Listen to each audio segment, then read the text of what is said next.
Hello दोस्तों, मैं धनंजय गुप्ता आपका स्वागत करता हूं आज एक नई वीडियो में। आज के इस वीडियो की हमारी टॉपिक है सल्फ्यूरिक अम्ल के रासायनिक गुण, chemical properties of sulphuric acid. आज की ये वीडियो इस टॉपिक के लिए भाग 2 है।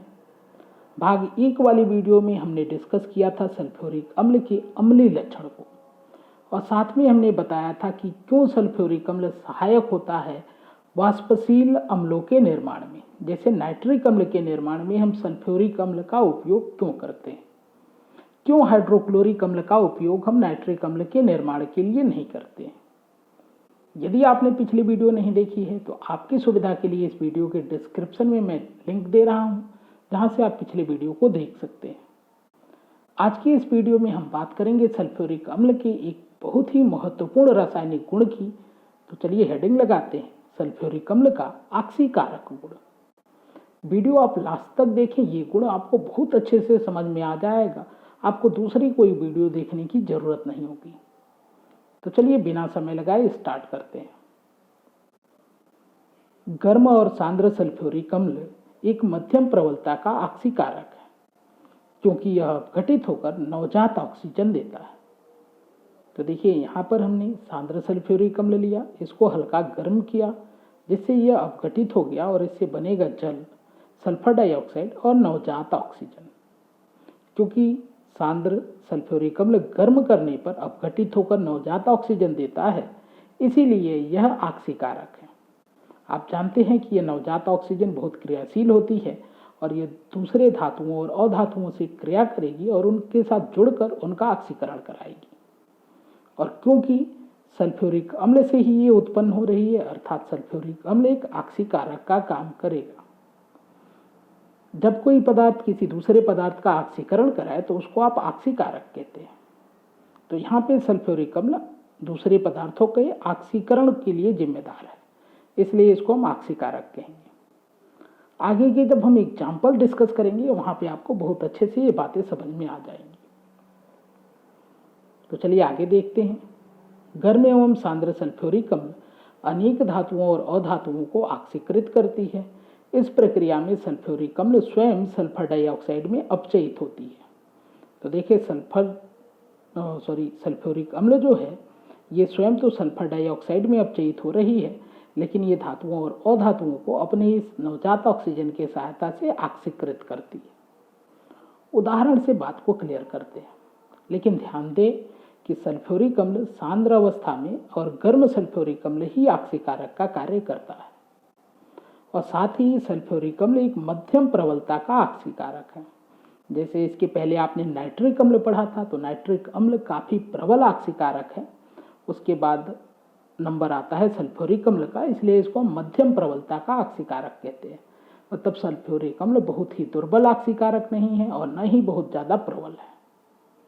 क्लियर है बातें? तो चलिए उदाहरण को देखते हैं, जिससे और सारे आपके कंफ्यूजन दूर हो जाएंगे। तो पहले नंबर पे हम डिस्कस करेंगे सल्फ्यूरिक अम्ल द्वारा कापर का ऑक्सीकरण। गर्म एवं सांद्र सल्फ्यूरिक अम्ल कापर को कापर सल्फेट में ऑक्सीकृत करता है। आप अपनी एनसीईआरटी की बुक में देखेंगे तो एक सीधा सीधा इक्वेशन आपको मिलेगा, आप चाहें तो उसको याद कर सकते हैं। यहाँ पे मैं आपको ऐसे समझाऊंगा कि आपको याद करने की जरूरत यानी रटने की जरूरत नहीं पड़ेगी। तो जब भी सल्फ्यूरिक अम्ल के ऑक्सीकारक गुणों को लिखना है, उसके इक्वेशन को लिखना है, तो जैसे हम लोगों ने नाइट्रिक अम्ल में लिखा था ठीक वैसे ही लिखेंगे। तो सबसे पहले हम क्या करेंगे, सल्फ्यूरिक अम्ल के अपघटन की अभिक्रिया लिखेंगे। तो देखिए सांद्र सल्फ्यूरिक अम्ल, इसके अपघटन से जल, सल्फर डाइऑक्साइड और नवजात ऑक्सीजन बन रही है। यहाँ पे हम बात कर रहे हैं कापर के ऑक्सीकरण की। तो कापर का ऑक्सीकरण किसकी वजह से होगा, इस नवजात ऑक्सीजन की वजह से। तो कापर जो है ये नवजात ऑक्सीजन से क्रिया करता है और जिससे बनता है CuO। एक बात आप यहाँ पे ध्यान रखें, जब भी ये ऑक्साइड क्षारीय बने, आप जानते हैं धातु ऑक्साइड क्षारीय होते हैं, तो जब भी धातु ऑक्साइड बने तो इसकी क्रिया पुनः आप अम्ल से करा देंगे। मतलब क्षारीय पदार्थ बने तो उसकी अम्ल से पुनः क्रिया कराएं। तो क्योंकि यह क्षार है CuO, तो पुनः इसकी सल्फ्यूरिक अम्ल से हम क्रिया कराएंगे। और इस अभिक्रिया में क्या होगा, हाइड्रोजन आप जानते हैं विद्युत रासायनिक श्रेणी में कापर के ऊपर है, तो हाइड्रोजन कॉपर को विस्थापित करेगा, तो हाइड्रोजन ऑक्सीजन के साथ जाके जुड़ जाएगा और इससे बनेगा जल। यहाँ से बचा कॉपर, यहाँ से SO4, ये आपस में जुड़कर बनाएंगे कॉपर सल्फेट। अब इन 3 अभिक्रियाओं को हम जोड़ देंगे जिससे हमको ओवरऑल रिएक्शन मिलेगी, जो कि हमको NCERT के बुक में दी गई है। अभिक्रिया को जोड़ने से पहले आप एक बात ध्यान रखें कि जो नवजात ऑक्सीजन है यहाँ रिएक्टेंट की तरफ है, यहाँ प्रोडक्ट की तरफ है, इनकी संख्या को आप बराबर कर लें। यहाँ पे ये पहले से ही बराबर है तो कुछ करने की जरूरत नहीं है, सीधा हम इसको जोड़ देंगे। तो नवजात ऑक्सीजन यहाँ पे रिएक्टेंट है और यहाँ पे प्रोडक्ट है, ये दोनों आपस में कैंसिल हो जाएंगे। और साथ में कॉपर ऑक्साइड देखें, यहाँ पे रिएक्टेंट है, यहाँ पे प्रोडक्ट है, ये भी कैंसिल हो जाएंगे।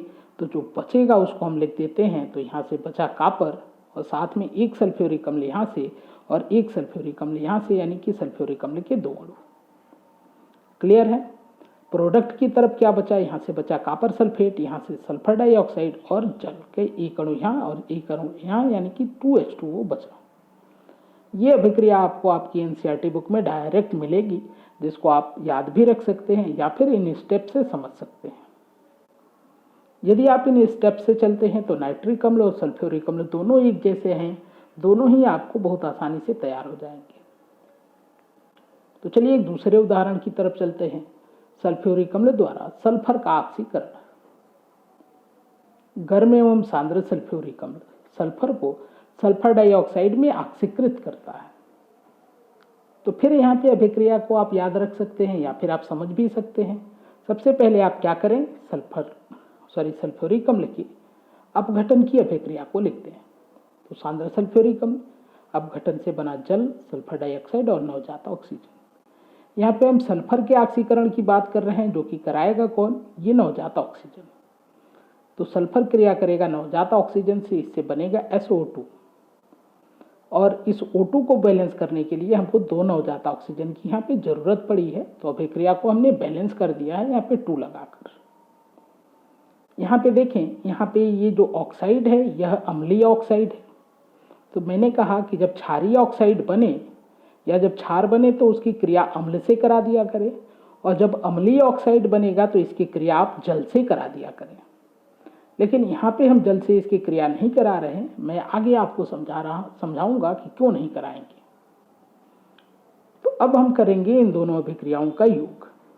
मैंने अभी आपको बताया योग करने से पहले आप नवजात ऑक्सीजन परमाणु की संख्या बराबर कर लें। तो देखिए यहाँ पर एक ही नवजात ऑक्सीजन है, यहाँ पर 2 हैं। तो पहली वाली अभिक्रिया में हम 2 से गुणा कर देंगे ताकि नवजात ऑक्सीजन की संख्या बराबर हो जाए। तो गुणा करके लिखते हैं। तो देखिए यहाँ पे हो गया 2H2SO4, 2H2O, SO2 और 2O यानी नवजात ऑक्सीजन। नीचे वाली अभिक्रिया में हम किसी भी संख्या से गुणा नहीं कर रहे हैं, तो इसको ऐसे ही लिख देंगे। अब इसको जोड़ने की बारी है, लेकिन जोड़ने से पहले हम यहाँ पे थोड़ा आपको समझा दें कि ये मैंने अभी जैसे बताया कि जब यहाँ पे अम्लीय ऑक्साइड बने यानी अम्ल बने तो इसकी क्रिया आप जल से करा दिया करें। तो यहाँ पे क्रिया हमने जल से क्यों नहीं कराया? क्यों? इन दोनों ही अभिक्रियाओं को ही हम जोड़ने वाले हैं। तो इसका कारण है कि यदि हम सल्फर डाइऑक्साइड और जल की क्रिया कराएं तो इससे बनेगा H2SO3, जिसको आप सल्फ्यूरस अम्ल कहते हैं, जो कि बहुत ही अस्थायी होता है। ये बनने के साथ तुरंत ही अपघटित हो जाएगा और सल्फर डाइऑक्साइड और जल में परिवर्तित हो जाएगा। तो यदि सल्फर डाइऑक्साइड की जल से क्रिया कराएं भी तो ये बनेगा, लेकिन ये बनेगा तो अस्थायी होने के कारण रुकेगा नहीं। इसलिए यहाँ पर हमने सल्फर डाइऑक्साइड की जल से अभिक्रिया नहीं कराई है। उम्मीद है बात आपको क्लियर हो गई है। तो चलिए अब इन अभिक्रियाओं को जोड़ते हैं। तो जोड़ेंगे तो नवजात ऑक्सीजन कैंसिल हो जाएंगे और जो ओवरऑल रिएक्शन आपको मिलेगा, यहाँ पे बचेगा सल्फर और 2 सल्फ्यूरिक अम्ल। यहाँ पे देखें SO2 यहाँ पर 1 है और यहाँ पर 2 हैं, जोड़ दें 3 और यहाँ पे 2H2। ये रिएक्शन आपको आपकी NCERT बुक में सबसे नीचे वाली रिएक्शन डायरेक्ट मिलेगी, जिसको आप इस तरह से समझ के याद रखें ताकि आपको रटना ना पड़े। उम्मीद है कि ये अभिक्रिया आपको क्लियर हो गई है। तो चलिए अगले उदाहरण की तरफ चलते हैं। सल्फ्यूरिक अम्ल द्वारा कार्बन का ऑक्सीकरण। तो गर्म एवं सांद्र सल्फ्यूरिक अम्ल कार्बन को कार्बन डाइऑक्साइड में ऑक्सीकृत करता है। फिर वैसे ही अभिक्रिया हम लिखेंगे। देखिए सल्फर डाइऑक्साइड के अपघटन की क्रिया लिखी, ये जो नवजात ऑक्सीजन है यही कार्बन से क्रिया करेगा और इससे बनेगा कार्बन डाइऑक्साइड, जिसका फार्मूला CO2 होता है। इस अभिक्रिया को बैलेंस करने के लिए नवजात ऑक्सीजन को हम 2 कर देंगे। क्लियर बात है। अब इस अभिक्रिया को हम जोड़ेंगे। जोड़ने से पहले हम चेक करेंगे कि क्या नवजात ऑक्सीजन की संख्या दोनों तरफ बराबर है, यानी कि यहाँ पे रिएक्टेंट की तरफ, यहाँ पे प्रोडक्ट की तरफ। तो यहाँ पे बराबर नहीं है, तो बराबर कैसे हो सकती है? इस अभिक्रिया में ऊपर वाले में हम 2 से गुणा कर देंगे। तो देखिए यहाँ पर हमने 2 से गुणा कर दिया। इसके बाद जो मिलेगा उसको यहाँ पे हम लिख देते हैं। तो देखिए 2H2SO4, 2H2O और 2SO2 और 2 नवजात ऑक्सीजन परमाणु। इस अभिक्रिया में किसी संख्या से गुणा नहीं कर रहे हैं, तो इसको एज सच हम यहाँ पे लिख देंगे। अब इस अभिक्रिया को हम जोड़ सकते हैं, लेकिन फिर आप ध्यान दें कि मैंने अभी आपको बताया कि जब यहाँ पे अम्ल बने या अम्लीय ऑक्साइड बने तो इसकी क्रिया आप जल से करा लिया करें। जब क्षारीय ऑक्साइड बनेगा तो उसकी क्रिया आप अम्ल से कराएंगे, और जब अम्लीय ऑक्साइड बनेगा तो इसकी क्रिया आप जल से कराएंगे। लेकिन फिर यहाँ पे क्रिया हमने नहीं कराई है, ऐसा क्यों? तो ये आपको समझाते हैं। यदि कार्बन डाइऑक्साइड की जल से क्रिया कराते तो बनता H2CO3, जिसको कहते हैं कार्बोनिक अम्ल, और यह भी बहुत ही अस्थायी होता है। तुरंत ये टूट जाता और इससे बनता कार्बन डाइऑक्साइड और जल। तो इसलिए यहाँ पर हम इसकी अभिक्रिया जल से कराएंगे तब भी उत्पाद यही मिलेंगे, कोई परिवर्तन नहीं होगा। तो यहाँ पे हमने यह अभिक्रिया नहीं कराई है। अब इन दोनों को जोड़ देते हैं तो नवजात ऑक्सीजन आपस में कैंसिल हो जाएंगे और मिलेगा हमको कार्बन, और यहाँ से 2 अणु मिलेंगे या 2 मोल मिलेंगे सल्फ्यूरिक अम्ल के।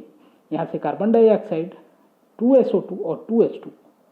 ये अभिक्रिया आपको NCERT बुक में मिलेगी, जिसको आप रट भी सकते हैं, और इस तरह से मैं समझा रहा हूँ ताकि आपको रटना न पड़े। एक और भी उदाहरण हम यहाँ पे देखते हैं, सल्फ्यूरिक अम्ल द्वारा फास्फोरस का ऑक्सीकरण। तो सबसे पहले हम अपघटन की अभिक्रिया लिखें। ये नवजात ऑक्सीजन है, इसकी क्रिया कराएंगे फास्फोरस से। यहाँ पे फास्फोरस का ऑक्साइड बनेगा P2O5, यानी फास्फोरस पेंटाऑक्साइड। अब इस ऑक्साइड की जल से हम क्रिया कराएंगे, क्योंकि यह अधातु ऑक्साइड है यानी कि अम्लीय ऑक्साइड है, तो इसकी क्रिया जल से कराएंगे।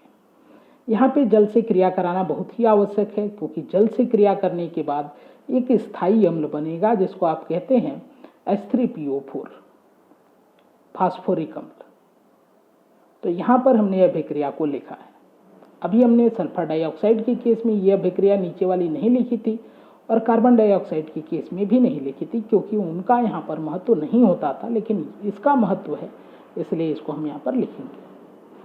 अब इन अभिक्रियाओं को हम जोड़ देंगे, जिससे हमको ओवरऑल रिजल्ट मिल जाएगा। लेकिन उसके पहले हम चेक करेंगे कि नवजात ऑक्सीजन रिएक्टेंट और प्रोडक्ट की तरफ बराबर है। तो देखिए यहाँ पर 5 और यहाँ पे नवजात ऑक्सीजन 1 है, अर्थात बराबर नहीं है यहाँ पर। तो ऊपर वाली अभिक्रिया में हम 5 से गुणा कर देंगे, ताकि ये नवजात ऑक्सीजन यहाँ पे नवजात ऑक्सीजन के बराबर हो जाए। तो देखिए मिला यहाँ पर 5H2SO4, 5H2O, 5SO2 और 5 हो गए ऑक्सीजन परमाणु। इन दोनों अभिक्रियाओं को ऐसे ही हम इसके नीचे लिख देंगे, और अब इसको हम जोड़ देते हैं। तो देखें नवजात ऑक्सीजन अब दोनों तरफ बराबर हो गए हैं, तो ये आपस में कैंसिल हो जाएंगे, और साथ में देखें ये P2O5 से कैंसिल हो जाएगा। और अगली बात यहाँ पर देखें कि यहाँ पर 5 जल के अणु जो हैं वो प्रोडक्ट की तरफ है, और यहाँ 3 जल के अणु रिएक्टेंट की तरफ है। तो इसको हम घटा देंगे तो यहाँ पे 2 H2O बचेगा। तो रिएक्शन लिखते हैं। तो देखिए यहाँ से बचा आपको 5H2SO4, यहाँ से बचा 2 फास्फोरस, और साथ में ये 3 जल भी बचा है, जिसको हम इधर करके इसमें से घटा देंगे तो यहाँ पे 2H2O बचेगा। यहाँ पे 2 H3PO4 और 5 अणु बनेंगे सल्फर डाइऑक्साइड की।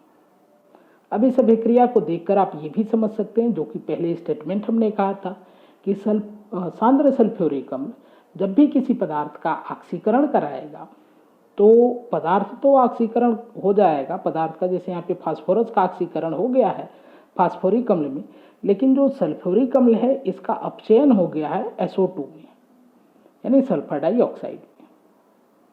तो उम्मीद है कि ये पॉइंट आपको क्लियर हो गए हैं, ये अभिक्रियाएं आपको याद हो गई हैं।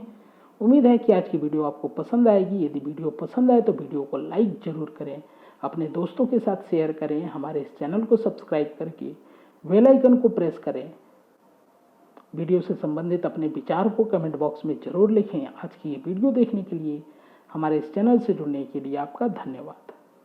मिलते हैं आपसे अगली वीडियो में, जहाँ पे सल्फ्यूरिक अम्ल के बचे हुए रासायनिक गुणों को हम डिस्कस करेंगे। आज की ये वीडियो काफ़ी लंबी हो रही